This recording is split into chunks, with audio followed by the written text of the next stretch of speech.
नमस्ते जी। 37वीं श्रव्य कणिका श्रीमद् वाल्मीकि रामायणम। इस पुस्तक के अनुवादक, संपादक एवं टिप्पणी करता है परमहंस स्वामी जगदीश्वरानंद जी सरस्वती। पुस्तक को प्रकाशित किया है विजय कुमार गोविंदराम हासानंद, नई दिल्ली द्वारा। हम 34वां सर्ग यहाँ प्रारंभ करने जा रहे हैं। अथ चतुस्त्रिंशः सर्गः। इसका शीर्षक दिया गया है राम परशुराम संवाद। प्रथम श्लोक। रामदाशरथे वीर वीर्यं ते श्रूयतेऽद्भुतम् धनुषो भेदनं चैव निखिलेन मया श्रुतम्। हे दशरथ नंदन वीर, तुम्हारा पराक्रम अद्भुत सुना जाता है। मिथिला में तुमने जो धनुष तोड़ा है वह भी हमने सुना है। द्वितीय श्लोक। तदद्भुतमचिन्त्यं च भेदनं धनुषस्त्वया तच्छ्रुत्वाहमनुप्राप्तो धनुर्गृह्य परमं शुभम्। उस धनुष का तोड़ा जाना आश्चर्यजनक एवं अचिंत्य है। उसी का वृत्तांत सुन मैं एक दूसरा धनुष लेकर यहाँ आया हूँ। तृतीय श्लोक। तदिदं घोर संकाशम जामदग्न्यं महद्धनुः पूरयस्व शरेणैव स्वबलम दर्शयस्व च। यह भयंकर धनुष जमदग्नि का है, अथवा इसका नाम जामदग्न्य है। इस पर तीर चढ़ाकर आप अपना बल प्रदर्शित करें। चौथा श्लोक। तदहं ते बलम दृष्ट्वा धनुषोऽस्य प्रपूरणे द्वन्द्वयुद्धं प्रदास्यामि वीर्यश्लाघ्यमहं तव। इस धनुष पर तीर चढ़ाने से तुम्हारे बल को जानकर हम उसकी प्रशंसा करेंगे और तुम्हारे साथ द्वंद्व युद्ध करेंगे। पांचवा श्लोक। तस्य तद्वचनं श्रुत्वा राजा दशरथस्तदा विषण्णवदनो दीनः प्राञ्जलिर्वाक्यमब्रवीत्। परशुराम के ये वचन सुनकर दशरथ उदास हो गए और दीनता पूर्वक हाथ जोड़कर बोले, क्षत्ररोषात् प्रशान्तस्त्वं ब्राह्मणश्च महातपाः बालानां मम पुत्राणाम् अभयं दातुमर्हसि। हे परशुराम जी, आप तो तपस्वी ब्राह्मण हैं। आपका क्षत्रियों पर जो कोप था वह शांत हो गया है, अतः आप मेरे बाल पुत्रों को अभयदान प्रदान कीजिए। सातवां श्लोक। भार्गवाणां कुले जातः स्वाध्यायव्रतशालिनां सहस्राक्षे प्रतिज्ञाय शस्त्रं निक्षिप्तवानसि। स्वाध्यायशील भार्गव कुल में उत्पन्न आप तो इंद्र के समक्ष प्रतिज्ञा कर अपने हथियार त्याग चुके हैं। अर्थात वो कहना चाह रहे हैं दशरथ जी कि ब्राह्मण होकर प्रतिज्ञा भंग करना आपको उचित नहीं है। आठवां श्लोक। सत्वं धर्मपरो भूत्वा काश्यपाय वसुंधराम दत्वा वनमुपागम्य महेंद्र कृतकेतनः। धर्मपरायण होकर और सारी पृथ्वी का राज्य काश्यप को प्रदान कर आप तो महेंद्राचल पर रहने के लिए चले गए थे। नौवां श्लोक है। ब्रुवत्येवं दशरथे जामदग्नयः प्रतापवान अनादृत्यैव तद्वाक्यं रामेवाभ्यभाषत। महाराज दशरथ की इन बातों की अवहेलना कर वे श्री राम से बोले। 10वां श्लोक और इस सर्ग का अंतिम श्लोक। योजयस्व धनुः श्रेष्ठे शरं पर पुरंजयं यदि शक्नोषि काकुत्स्थ द्वंद्वं दास्यामि ते ततः। हे शत्रुओं के पुरों को जीतने वाले, इस धनुष्य पर बाण चढ़ाइए। हे काकुत्स्थ, यदि तुमने इस पर बाण चढ़ा दिया तो मैं तुमसे द्वंद्व युद्ध करूंगा।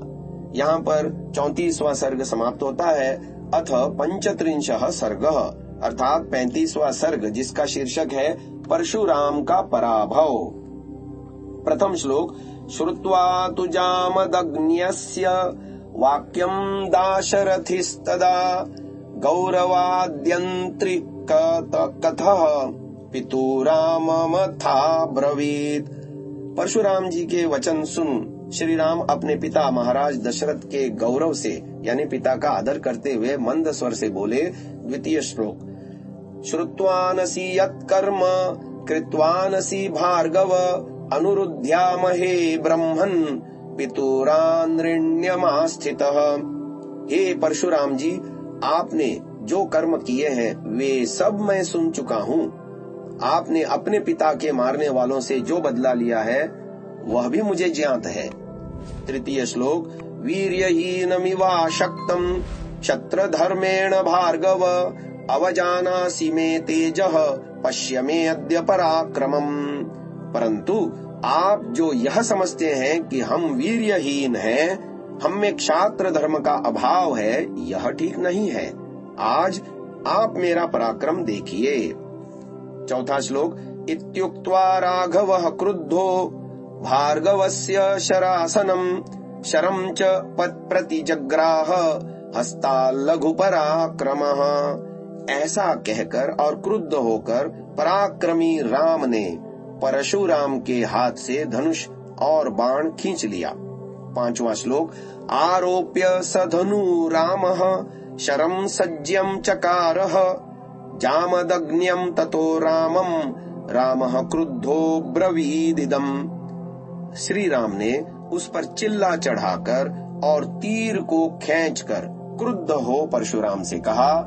छठा श्लोक। ब्राह्मणोऽसीति पूज्यो मे विश्वामित्र कृतेन च तस्माच्छक्तो न ते राम मोक्तुम प्राणहरम शरम। हे भार्गव, एक तो आप ब्राह्मण होने के नाते मेरे पूज्य हैं, दूसरे आप विश्वामित्र जी के संबंधी यानी विश्वामित्र जी की बहन के पौत्र हैं। अतः इस बाण को आपके ऊपर छोड़कर मैं आपके प्राण तो लेना नहीं चाहता।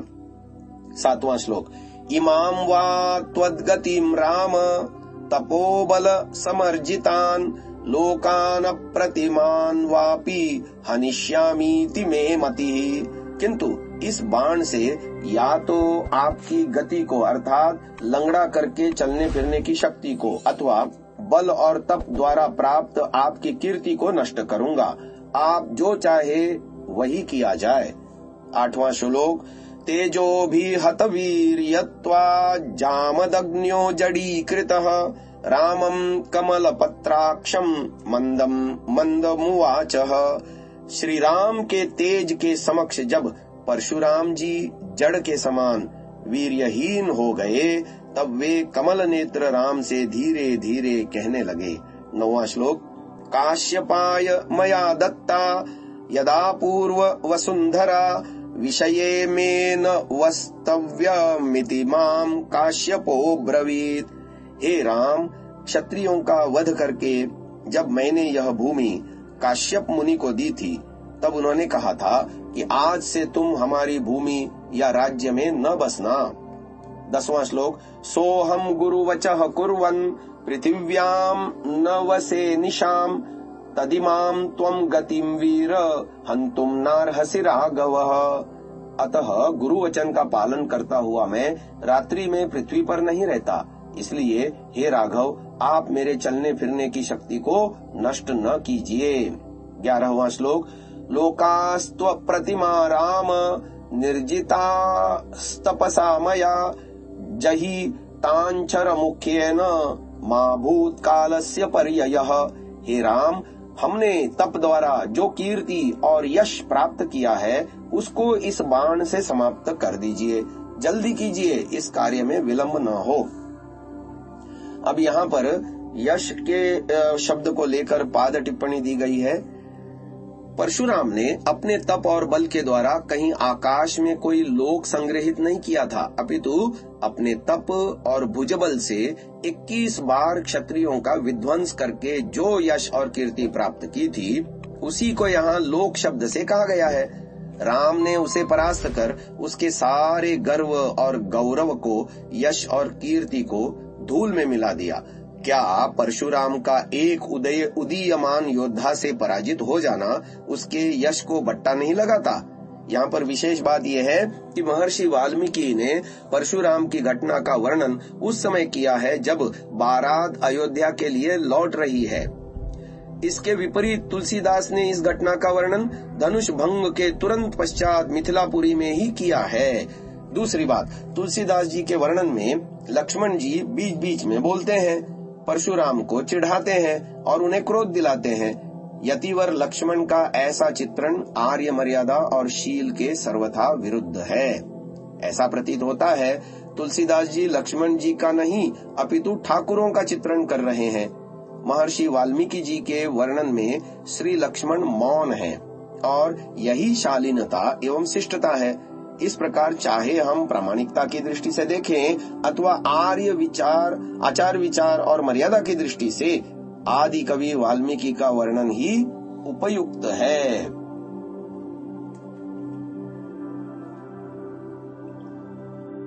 आगे 12वां श्लोक, तथा ब्रुवति रामे तु जामदग्न्ये प्रतापवान रामो दाशरथि श्रीमांश्चिक्षेप शरमुत्तमम्।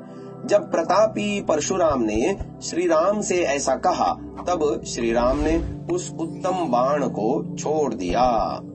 13वां और अंतिम श्लोक है 35वें सर्ग का, सहतान दृश्य रामेण स्वान लोकांस्तपसार्जितान ततः प्रदक्षिणीकृत्य जगामात्मगतिम प्रभुः। परशुराम तप से अर्जित अपने यश और कीर्ति को राम द्वारा विनष्ट देखकर उनकी प्रदक्षिणा कर अपने स्थान को चले गए। यहाँ पर 35वां सर्ग भी समाप्त होता है। इस श्रव्य कणिका को भी हम यहीं विराम देते हैं।